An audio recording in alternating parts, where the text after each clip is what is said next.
नमस्कार दोस्तों, स्वागत है आपका हमारे YouTube चैनल जीके ट्रैकर पे। देखिए फ्रेंड, आज के वीडियो में हम बात करेंगे जो हमारी एक सीरीज़ है Uttarakhand GK book wise MCQ series, जिसमें हम पूरे उत्तराखंड जीके को बुक वाइज एमसीक्यू के रूप में कवर कर रहे हैं। धामी जी की पुस्तक हमारी चल रही थी, 44वीं वीडियो हम आज यहाँ पे कवर करेंगे। लास्ट वीडियो में हमने उत्तराखंड में हुए जो विभिन्न सामाजिक और वन आंदोलन है उनके क्वेश्चन की स्टार्टिंग करी थी।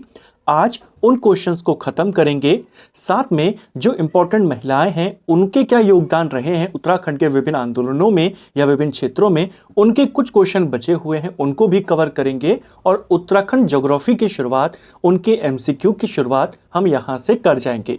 अगर आपने हमारी इस सीरीज़ की पिछली क्लासेस को नहीं देखा है तो प्लेलिस्ट से आप उनको देख सकते हैं। तो चलिए दोस्तों, आज की वीडियो को शुरू करते हैं। आज का हमारा पहला सवाल है, निम्न कथनों पर विचार करें और सही कथन को चुनें। पहला, पहाड़ी राखो आंदोलन 1989 में पानी की कमी दूर करने हेतु हुआ था। क्या पहला सही है? पहला आपका बिल्कुल सही है। जो पहाड़ी राखो आंदोलन था यह 1989 में हुआ।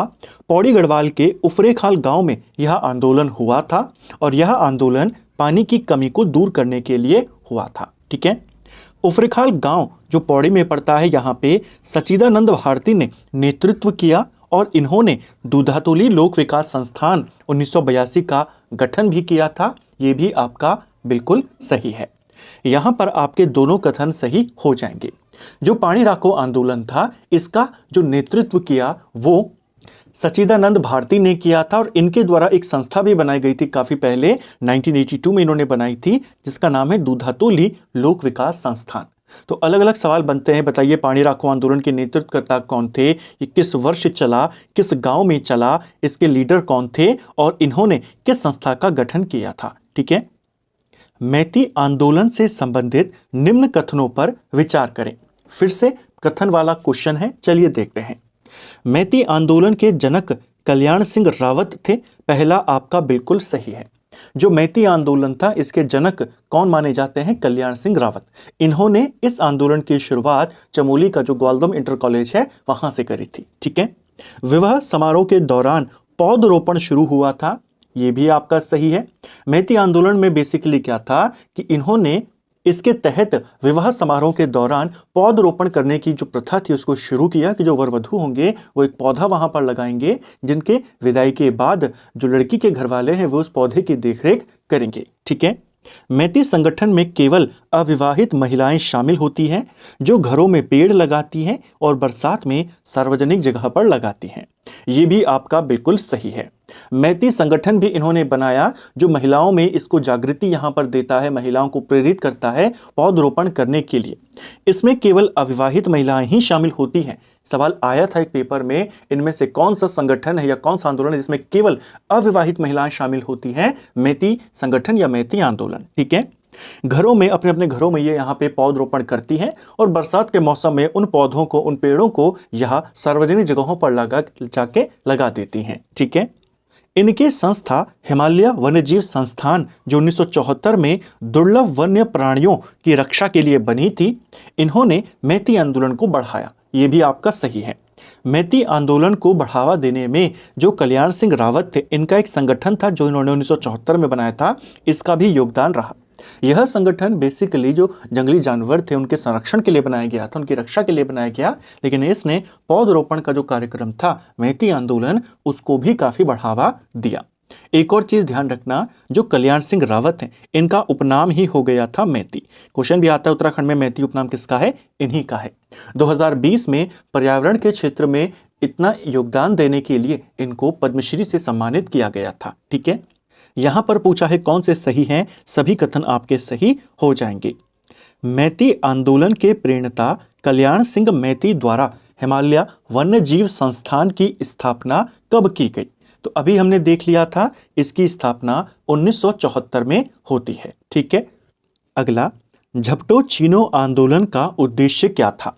जो झपटो छीनो आंदोलन था ये आपके 1998 में हुआ था, 1998 में हुआ था।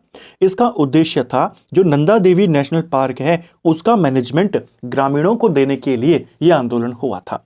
झपटो छीनो आंदोलन बेसिकली इसके दौरान जब सरकार के द्वारा यह बात नहीं मानी गई कि नंदा देवी नेशनल पार्क जो था उसका प्रबंधन ग्रामीणों को दिया जाए, तो सभी ग्रामीण अपने अपने पालतू जानवरों को लेकर के पार्क के अंदर घुस गए थे। इस आंदोलन के जो प्रणेता माने जाते हैं वो गोविंद सिंह रावत माने जाते हैं, यहां पर ध्यान रखना, ठीक है। खीराकोट की महिलाओं के खनन विरोधी आंदोलन का नेतृत्व किसने किया था? जो खीराकोट आंदोलन था, पहला सवाल आता है ये किसके विरुद्ध चला? ये अवैध खनन के विरुद्ध चला। खनन विरोधी आंदोलन था बेसिकली खीराकोट आंदोलन। इस आंदोलन का जो नेतृत्व किया था, दो महिलाओं का योगदान इसमें था, एक थी मालती देवी और एक थी राधा देवी, जिन्हें राधा बहन के नाम से जाना जाता है। तो सही आंसर यहां पर क्या है? ऑप्शन सी आपका उत्तर है, ठीक है। अगला, रक्षा सूत्र आंदोलन से संबंधित निम्न कथनों पर विचार करें और सही कथन को चुनें। पहला, यह आंदोलन 1994 में सुरेश भाई के नेतृत्व में चमोली के नीति घाटी में चलाया गया। क्या ये सही है? पहला कथन आपका गलत है। यह जो रक्षा सूत्र आंदोलन था यह 1994 में चला, सही है। सुरेश भाई के नेतृत्व में चला, यह भी सही है। लेकिन यह चमोली में नहीं, टिहरी के और नीति घाटी में नहीं, भिलंग घाटी में चला था। तो आपका पहला कथन यहां पे गलत होगा, ठीक है। आंदोलन का मुख्य कारण ऊंचाई के वृक्षों के कटान पर लगे प्रतिबंध हटाया जाना था। क्या ये सही है? ये आपका सही है। बेसिकली उस समय रूल ये था कि जो ऊंचाई के पेड़ होंगे उनको नहीं काटा जाएगा, लेकिन सरकार के द्वारा नियम बदल दिया गया और यूपी वन विभाग ने 2500 से ज्यादा पेड़ों पर चिन्ह लगा दिया कि इन वृक्षों को काटने की अनुमति अब सरकार देती है। इसी नियम का विरोध किया गया। जिन पेड़ों पर ये चिन्ह लगाए गए उनको एक रक्षा सूत्र बांधकर उनकी रक्षा का प्रण इस आंदोलन के दौरान लिया गया। इसे ही रक्षा सूत्र आंदोलन कहते हैं। एक नारा इस आंदोलन के दौरान काफी चला, जिसके बारे में पूछा जाता है यह नारा किस आंदोलन से जुड़ा है? तो नारा था, ऊंचाई पर पेड़ रहेंगे, नदी ग्लेशियर टिके रहेंगे, पेड़ कटेंगे, पहाड़ टूटेंगे, बिना मौत के लोग मरेंगे, जंगल बचेगा, देश बचेगा, गांव गांव खुशहाल रहेगा। तो यह नारा किस आंदोलन का था कि ऊंचाई पर पेड़ रहेंगे, नदी ग्लेशियर टिके रहेंगे? यह रक्षा सूत्र आंदोलन का ही नारा था। और इसका उद्देश्य क्या था या क्यों हुआ था यह आंदोलन? तो ऊंचाई के पेड़ों को बचाने के लिए हुआ था, ठीक है। यहां पर आपका पूछा है कौन सा सही है, तो पहला तो गलत है, केवल दूसरा वाला आपका सही है। रो नहीं आगे बढ़ो का नारा किसने दिया था? कुछ इंपॉर्टेंट महिलाओं के जो योगदान रहे, जहां से सवाल बने हुए हैं पेपर में, उनको भी यहां पर कवर करते हैं। एक काफी फेमस नारा महिलाओं के लिए दिया गया, रो नहीं आगे बढ़ो। यह नारा तुलसी देवी के द्वारा दिया गया। ऑप्शन डी सही आंसर होगा। जो तुलसी देवी थी, भूटिया जनजाति से इनका संबंध था, पिथौरागढ़ से यह आती थी। सवाल भी बनता है कि निराश्रित और असहाय महिलाओं को आत्मनिर्भर बनाने का काम किसने किया? वो तुलसी देवी ने ही किया था।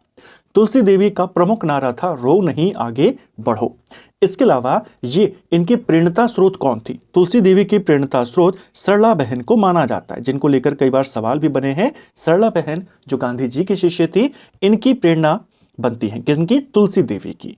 इन्होंने शॉल फैक्ट्री वहां पे लगाई, महिलाओं को वहां पे एक काम दिया, शॉल बनाने का काम इन्होंने महिलाओं को सिखाने का काम किया, उनको आत्मनिर्भर बनाने का काम किया और अपना एक नारा ये हमेशा लेकर चलती थी, रो नहीं आगे बढ़ो। एक और सवाल बन जाता है आपसे कि पहाड़ों में पेयजल की समस्या को सुलझाने के लिए या हल करने में और महिलाओं को सैन्य प्रशिक्षण दिलाने में किसने अपना योगदान दिया था? तो विनय लक्ष्मी सुमन ने दिया था, जो श्रीदेव सुमन की पत्नी है, ठीक है।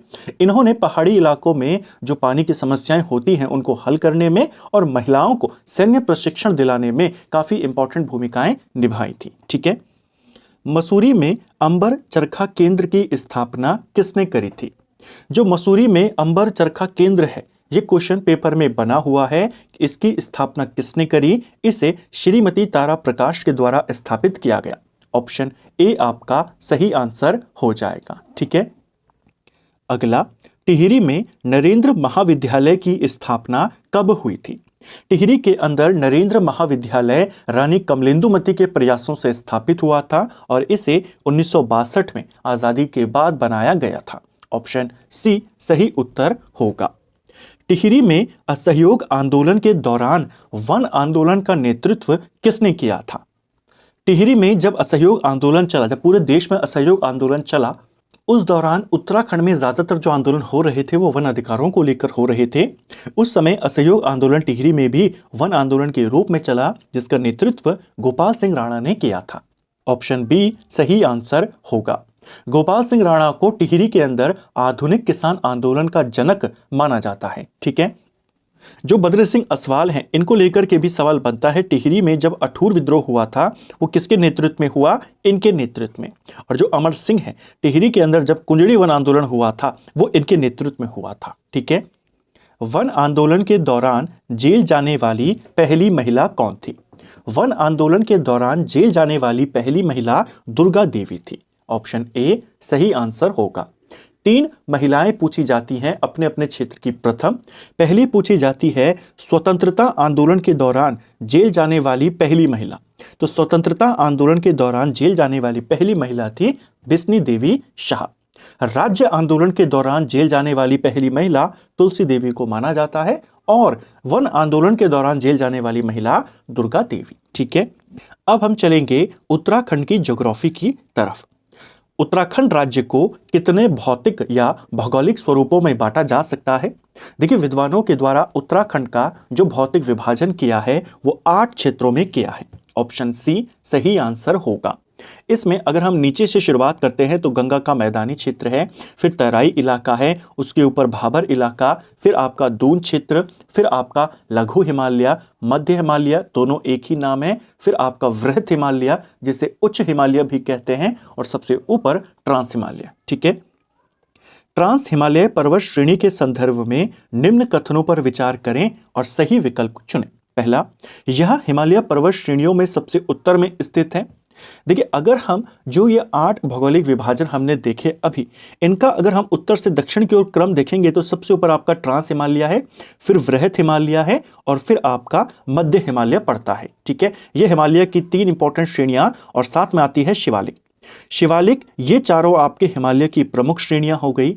इनमें सबसे उत्तर में कौन है? ट्रांस हिमालय। यही तो पूछा है कि हिमालय पर्वत श्रेणियों में सबसे ऊपरी सबसे उत्तर में कौन सा है, तो वो है ट्रांस हिमालय। ठीक है, इसका अंतिम उत्थान क्रिटेशियस टर्सरी काल तक हुआ, यह भी आपका सही है। किस युग में इस श्रेणी का निर्माण हुआ? यह कहा जाता है कि यह क्रिटेशियस टर्सरी काल तक इसका निर्माण हो गया था। ठीक है, बेसिकली ये जो ट्रांस हिमालयी क्षेत्र है या जिसे टिबियान क्षेत्र भी कहते हैं, तिब्बत हिमालय के नाम से जाना जाता है। ज़्यादातर हिस्सा इसका तिब्बत के इलाके में पड़ता है, भारत के अंदर या उत्तराखंड में खासकर ये 3 जनपदों में ही इसका विस्तार है, थोड़ा सा पिथौरागढ़ में, थोड़ा सा चमोली में और थोड़ा सा उत्तर काशी में। ठीक है, यह हिमालय की सबसे प्राचीन श्रेणी है, यह भी आपका सही है। इसे हिमालय की सबसे प्राचीन श्रेणी माना जाता है। यहां पर हिमालय की अन्य श्रेणियों की अपेक्षा अधिक वर्षा होती है, ये वाला गलत है। देखिए, जो ट्रांस हिमालयन वाला इलाका है वो थोड़ा सा निचला इलाका, इसके बाद आता है वृहत हिमालय, वो थोड़ा सा ऊंचा इलाका है, इसके तुलना में ऊंचाई उसकी ज्यादा है। तो जो बादल वगैरह आते हैं वो इसी इलाके तक आ पाते हैं, पीछे के इलाके में नहीं जा पाते। और इसी वजह से ये जो पीछे का इलाका है ट्रांस हिमालय, यह वृष्टि छाया प्रदेश में आता है, यानी जहां पर वर्षा बहुत कम होती है, बरसात के जो बादल होते हैं वो वहां तक नहीं पहुंच पाते क्योंकि वो एक पहाड़ के पीछे का इलाका है। ठीक है, तो यहां पर वर्षा बहुत कम होती है। केवल चौथा गलत है, पहला, दूसरा, तीसरा आपका सही है। बर्फ का घर हिमालय के किस पर्वत श्रेणी के लिए प्रयुक्त किया जाता है? हिमालय की हमने सबसे ऊपरी जो परत थी, सबसे ऊपरी जो श्रेणी है ट्रांस हिमालय, उसके बारे में बात करी। ट्रांस हिमालय के बारे में और भी सवाल दिए गए हैं, जैसे क्वेश्चन, एक फैक्ट यहां पर यह दिया गया है कि ट्रांस हिमालय इलाके को खोजने वाला या यहां पे जाने वाला जो पहला व्यक्ति था उसका नाम स्वेन हैडन था, जो 1936 में यहां पर गया था। ठीक है, हालांकि इतना डीप में आपसे सवाल नहीं आता। ट्रांस हिमालय के बाद यानी उसके दक्षिण की ओर पड़ता है हमारा वृहत हिमालय, यहां से कई सारे सवाल आते हैं। वृहत हिमालय को बर्फ का घर यह भी कहा जाता है, तो सही आंसर क्या होगा? महान हिमालय। बेसिकली जो महान हिमालय है इसे हिमाद्री के नाम से जाना जाता है। हिमाद्री का अर्थ होता है बर्फ का घर, ठीक है। इसके अलावा इसे आंतरिक हिमालय भी कहते हैं, महा हिमालय भी कहते हैं, मुख्य हिमालय भी कहते हैं और महान हिमालय भी इसी को कहा जाता है। प्राचीन ग्रंथों में इसे जो महान हिमालय है इसे हिमाद्री यानी बर्फ का घर कहा गया है, ठीक है। एक और चीज यहां पे आपने ध्यान रखनी है, जो वृहत हिमालय है और वृहत हिमालय के बाद मध्य हिमालय हमारा पड़ता है, इन दोनों के बीच में कौन सी भ्रंश रेखा है? इन दोनों के बीच में हमारी केंद्रीय भ्रंश रेखा जो मेन सेंट्रल थ्रस्ट है MCT वो पड़ती है, ठीक है। वृहद हिमालय के संदर्भ में निम्न कथनों में से सत्य कथन को पहचानते हुए विकल्प का चयन करें। चलिए, वृहद हिमालय और मध्य हिमालय के मध्य रेखा मेन सेंट्रल थ्रस्ट यानी केंद्रीय भ्रंश रेखा है, बिल्कुल सही है। उत्तराखंड राज्य की अधिकांश चोटियां इसी में अवस्थित हैं, यह भी सही है। हमारी जो ऊंची ऊंची चोटियां हैं जैसे नंदा देवी पर्वत हो गया, कामेट शिखर हो गया, नंदाकोट, नंदा घुघुटी, सारी जो ऊंची ऊंची पर्वत चोटियां हैं अधिकांश वो इसी वृहद हिमालयी क्षेत्र में पड़ती हैं। यानी ज्यादातर हमारे जितने भी ऐसे पर्वत हैं, पर्वत पहाड़ हैं जिनकी ऊंचाई 6000 मीटर से ऊपर है वो इसी इलाके में पड़ते हैं, ठीक है। इस इलाके का ये जो वृहद हिमालय है 15 से 30 किलोमीटर यह चौड़ा है और 4800 से 6000 मीटर के ऊपर का इलाका इसमें आता है, ठीक है। फूलों की घाटी इसी श्रेणी में स्थित है। एक और इंपॉर्टेंट पॉइंट है ये, फूलों की घाटी उत्तराखंड का एक फेमस पर्यटन स्थल है, आप सभी जानते हैं। हमारे ज्यादातर जो पर्यटन स्थल है चाहे वो मसूरी हो, रानीखेत हो, वो हमारे मध्य हिमालय में पड़ते हैं यानी लघु हिमालय में। लेकिन जो फूलों की घाटी है ये वृहद हिमालय में पड़ता है, ध्यान रखना, ठीक है। भोटिया लोग वृहद हिमालय के मूल निवासी हैं, ये भी सही है। वृहद हिमालय की सर्वाधिक जनसंख्या वाली जनजाति अगर आपसे पूछेगा तो भोटिया जनजाति को ही आपने टिक करना है, ठीक है। तो यहां पर पूछा है कौन सा सही है, सभी कथन आपके सही होंगे। हिमालय के किस भाग में विशाल हिमनद हमें देखने को मिलते हैं? तो विशाल जो ग्लेशियर्स हमें देखने को मिलते हैं वो भी इसी वृहद हिमालय में देखने को मिलते हैं। ऑप्शन ए सही आंसर होगा। इस इलाके के यानी हिमालय के यानी उत्तराखंड के जो ग्लेशियर हैं ये किस युग के माने जाते हैं, ये भी सवाल बनता है। ये आपके प्लायोसीन युग या प्लाइसोटिसीन युग के माने जाते हैं, ठीक है। दूनागिरी, कामेट, चौखंबा तथा बंदरपूंछ जैसी पर्वत चोटियां किस हिमालय श्रेणी में आती हैं? अब पर्वत चोटियों के नाम दे दिए और पूछा ये कौन सी श्रेणी में है। आपका कॉन्सेप्ट क्लियर है कि उत्तराखंड की अधिकांश ऊंची चोटियां वृहद हिमालय में आती हैं। वृहद हिमालय को महान हिमालय भी कहते हैं। यही आपका उत्तर है, यही आपको बताना था, ठीक है। अगला, उत्तराखंड राज्य की सबसे ऊंची पर्वत चोटी किस जिले में है? हमारी जो सबसे ऊंची पर्वत चोटी है उसका नाम है नंदा देवी शिखर। नंदा देवी उत्तराखंड में दो पर्वतों के नाम है, एक है नंदा देवी पश्चिमी और एक है नंदा देवी पूर्वी। जो उत्तराखंड का सर्वोच्च शिखर है वो है नंदा देवी पश्चिमी, 7817 मीटर इसकी कुल ऊंचाई है। वृहद हिमालय में पड़ता है और उत्तराखंड की ये सर्वोच्च चोटी है। कहां पड़ती है? ये चमोली में पड़ती है। ऑप्शन बी सही आंसर होगा। जो उत्तराखंड का सर्वोच्च शिखर है इसको पहली बार फतह करने का प्रयास कब किया गया? तो पहली बार इस पर किसी पर्वतारोही ने चढ़ने का प्रयास 1905 में किया। पर्वतारोही का नाम था TG लॉन्गस्टॉफ, ठीक है। ये जो TG लॉन्गस्टॉफ था 5875 मीटर तक ही ये पहाड़ पर चढ़ पाता है। टोटल ऊंचाई थी 7817 मीटर। पूरा ये चढ़ नहीं पाता, इतना ही चढ़ पाता है और इस ऊंचाई तक के इलाके को यहां पर या इस पॉइंट को कहा जाता है लॉन्गस्टॉफ फॉल, ठीक है। यह था पहला प्रयास। नंदा देवी चोटी जो उत्तराखंड की सबसे ऊंचा पर्वत शिखर है, इसको सबसे पहले सफल आरोहण इस पर किसने किया? तो 1936 में दो व्यक्ति थे, बिल टिलमैन और नोएल ऑडेल। टिलमैन और ऑडेल इन दोनों ने किया था 1936 में, ठीक है। जो उत्तराखंड की दूसरी सर्वोच्च शिखर है वो है कामेट शिखर। कामेट शिखर की ऊंचाई 7756 मीटर है। यह भी चमोली में पड़ता है। इसका सफल आरोहण सबसे पहले फ्रैंक स्माइथ ने किया था 1931 में, ठीक है। अगला, उत्तराखंड राज्य के संदर्भ में सर्वाधिक ऊंची चोटियां क्रमशः कौन सी हैं? अब सर्वाधिक ऊंची चोटियां आपने लगानी है, यानी जो सबसे ऊंची चोटी है उसको पहले रखना है। हमने ऊपर बात करी कि उत्तराखंड में नंदा देवी के नाम पे दो चोटियां, एक नंदा देवी पूर्वी, एक नंदा देवी पश्चिमी। यहां पर पूर्वी तो स्पष्ट किया गया है लेकिन पश्चिमी नहीं बताई गई, तो आप सीधा सीधा मान सकते हैं कि जो दूसरी नंदा देवी शिखर दी गई है यह पश्चिमी की बात कर रहा है। और आप ये भी जानते हैं कि नंदा देवी जो पश्चिमी है यह उत्तराखंड की सबसे ऊंची चोटी है। तो सबसे पहले आपका जहां पे नंदा देवी पूर्वी है वो गलत हो जाएगा क्योंकि यह सर्वोच्च चोटी नहीं है। जहां पे नंदा देवी बाद में है वो भी एलिमिनेट हो जाएगा क्योंकि यह उत्तराखंड की सर्वोच्च चोटी है। दो विकल्प हमारे पास बचे जिनमें नंदा देवी पश्चिमी सबसे आगे दिया गया है।